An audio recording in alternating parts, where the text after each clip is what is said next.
Hey everyone, it's Risa here with Core Integrity, and today I want to talk about synchronicity and demystify it, as it were. And I kind of want to do this as part of a series, I suppose, on like Metaphysics 101. So we're going to break down what synchronicity is and also look at better ways or more clear ways that we can be mindful of how we are interpreting synchronistic events, because that is where we can bump up against some challenges and where our ignorance can end up backfiring and causing more issues depending on the circumstance. So firstly, when we're talking about synchronicity, we're talking about those events that occur that seem to be coincidental, like there's nothing that seem to be obviously connecting the events, and yet they seem to align in terms of the theme or the context. So a simple example could be, wow, I'm thinking about Stacey, my childhood friend who I haven't spoken to in 5 years, and then Stacey calls all of a sudden. Okay, wow, that seems to be a coincidence. But of course, when we go through expansions of consciousness, often an indicator of that is that synchronicity will ramp up, and we might notice several things might happen at once, or a title might appear to us in several places, and it happens over a short period of time, and you get this feeling of, oh, okay, maybe there's a sign, you know.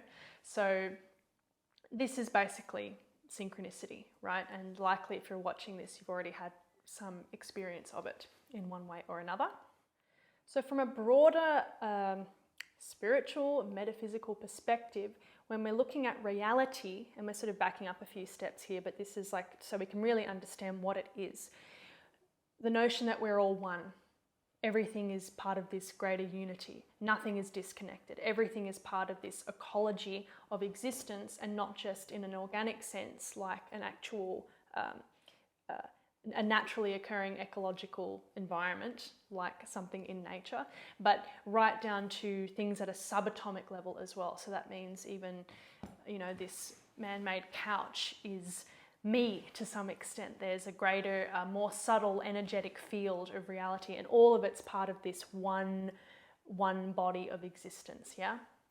So if we approach it with some Jungian terms, Jung talked about the unconscious, and he talked a lot about synchronicity, right? And what was the big saying from him? You know, until you make the unconscious conscious, it will show up around you, manifest around you, and you will call it fate. Oh, it's a sign. Oh, da da da da. So when things are coming to us, when signs are coming to us, when synchronistic events are coming to us, they're an extension of our own unconscious. So it's God, let's say, peering back to us, or trying to communicate with us, or bringing something of our own nature back to us. And that can happen in small and grand ways, like the small way in the example before of like life telling you to read a book because the book keeps showing up or something. So, and this is a cool thing when it starts to happen for people early on in that journey of opening up perception and expanding consciousness. Oh, you know, it's like life is working with me, life is giving me all this encouragement. So that's great. And I had a circumstance early on where there was a very instinctual inquiry as to, I needed to make a change with the physical diet, and there was just this question of, okay, something needs to shift. I can feel it intuitively. And then over the next week, two things kept coming to me. Like I turned on the television once, and this thing that kept being mirrored back to me was like an ad for it was right there. So it was like several things were being brought to me at once. I was able to take that encouragement, apply that, and that sort of kicked off a few other things. So that's like a really cool example of a fun synchronistic event where it feels like existence is supporting you in your undoing. It's supporting you in your awakening or realization or embodiment, da da da da da. Where it becomes tricky is when things can appear synchronistically, and they are, but they are negative or karmic patterns. So an example of that could be an old relationship, someone that you had a relationship with in the past, and it was an abusive relationship, okay? And that person is appearing or they're showing up synchronistically as, let's say, you're having an investigation into your relationships or exploring some kind of pattern to do with that theme, right? So what I've seen people do often is they are experiencing synchronicity with something like that, where it's a negative thing. And this is why I said that thing before about what Jung mentioned, okay? Until you make the unconscious conscious, it will manifest around you and you will call it fate.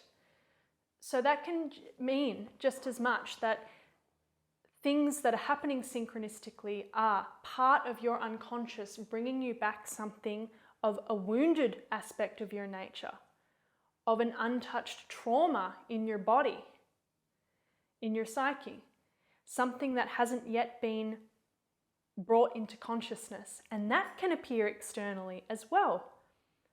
And so this can be a hard thing for people, because you hear a lot about people who, they follow these synchronistic impulses because, life is telling me to do this.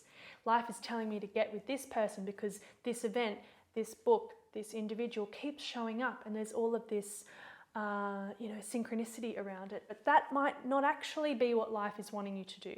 It could be that life is bringing these things to you to show you a negative pattern, a karmic, unresolved pattern that hasn't yet undone.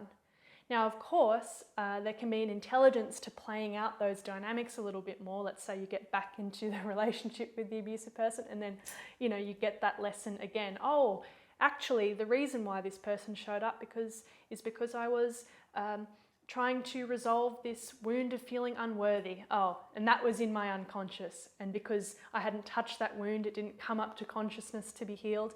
It is appearing outside of me now. It's the person that reflects back to me, my unworthiness has appeared again. So, an example of this for me was I started to really open the mind, open the head, and the head can really hold a lot of imprints of consciousness, imprints of information, imprints of the masculine, basically.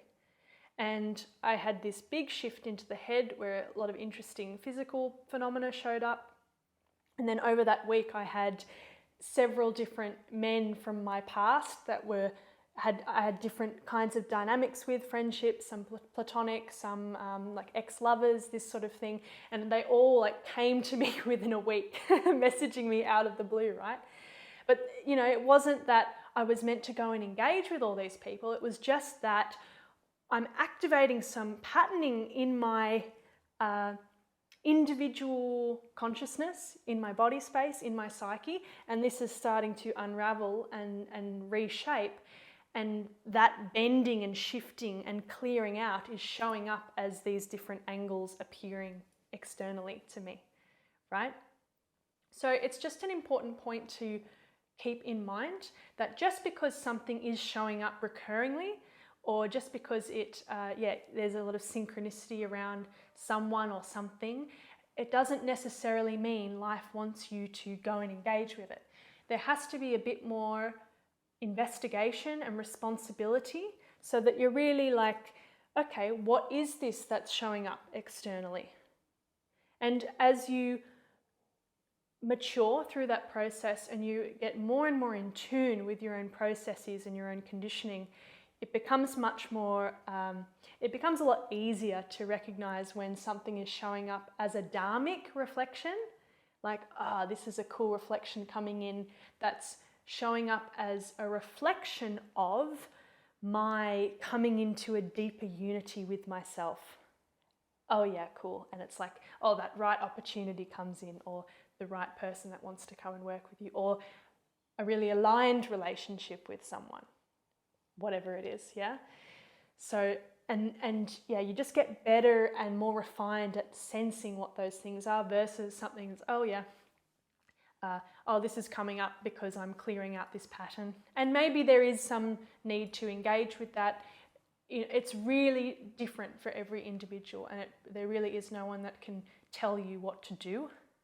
You really have to investigate why is this showing up for you.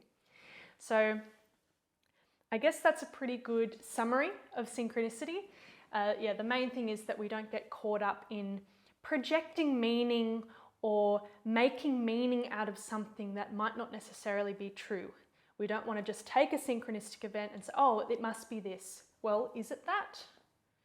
Okay, maybe there's some further inquiry to make. Maybe we're taking an experience, a psychic synchronistic phenomena, and we're making it into something that it might not necessarily be.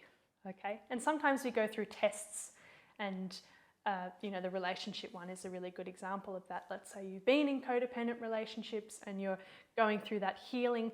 You might be tempted, you know, or life might bring you people of that old paradigm and just to bait you to see, are you going to fall into this old pattern again? So that could, you know, it's just like, what is life trying to show me there with the synchronistic event? So hopefully that just gives you a bit more of a context. And as much as synchronicity is a really fun, exciting, cool part of beginning to merge with the greater reality, also making sure we're taking that, not to make it into something magical and it's all amazing, but also it's practical. It could be that there's a pattern that's needing to come to a resolve, and maybe I need to take a bit more responsibility here or investigate this aspect a little further. Yeah. So that's all for today. I hope you enjoyed this video. Drop a comment below, give this video a like if you enjoyed, and yeah, I'll catch you next time.